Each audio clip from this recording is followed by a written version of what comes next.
Welcome back. You've made it to Module 1.4 and you are nearing the completion of your first module. So before we begin, I've got a pop quiz for you. So be sure to comment with your answer in the thread below.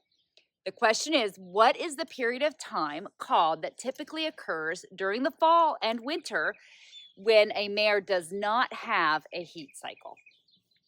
Okay, so before we dive into the technical steps of each breeding method, let's take a moment to understand the big picture. In this lesson, you're going to get a simple overview of the three most common ways horses are bred today: live cover, artificial insemination, and embryo transfer. Each one has its own purpose, its own benefits, and its own challenges.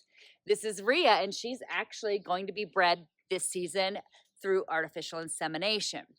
But let's start with the most traditional method, which is live cover, which is also called natural service. This is when a stallion physically mounts a mare to breed. It might happen in a pasture, it could happen in a pen similar to this one, or maybe even in a controlled setting with handlers, which is called in-hand breeding. Pasture breeding is low cost and natural, but it carries a lot more risk. Mares and stallions can get hurt, and oftentimes we don't know when exactly the conception occurs.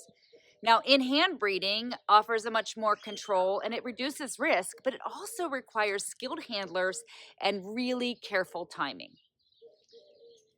Now, as I mentioned, Rhea here is going to be bred by artificial insemination.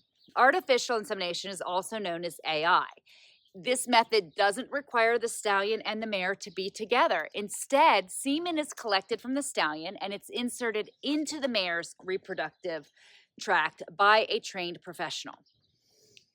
AI actually lowers the risk of injury and disease, and it gives access to stallions that are located around the world.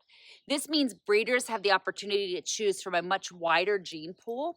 It is a lot more expensive than live cover, and it does require precise timing. But for many horse owners, it is well worth the investment. Now, another method is called embryo transfer. Embryo transfer will actually combine AI technology. So, embryo transfer is often used for high performance mares or those mares that might have some fertility challenges. In this method, a valuable mare or maybe a mare that's still competing is bred, usually using artificial insemination. And then her fertilized embryo is collected and placed into another mare called a recipient mare who carries that pregnancy to term. What this does is it allows the donor mare to stay in training or compete while passing on her genetics. It's one of the more advanced methods, and it comes with a significantly higher cost. And there are undoubtedly some more ethical considerations, but it also plays a vital role in preserving rare breeds and advancing bloodlines. All right, so what's next after this module? You're right here at the very end. We're going to explore each of these methods in much more detail in future lessons.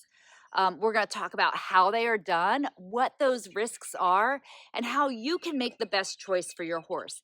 You're actually even going to see demonstrations of many of these different methods. For now, just remember that there is no one-size-fits-all approach. The right method truly depends on your goals, the horse owner's goals, the horses involved, and your values as a horse owner. We're going to recap this whole module 1 and kind of end it off in the next module, the next section, discussing some of those ethical considerations that we just mentioned. So make sure that you come back and check out the next module and download all of the different handouts and things like that that have been provided for you. Make sure, as I've talked about so many times before, that you are actually engaging in the comment section. Participating in this pop quiz is a great way to do that. And attend the live sessions when you get a chance, okay? I look forward to seeing you in the next module, and hopefully we'll see you soon on a live.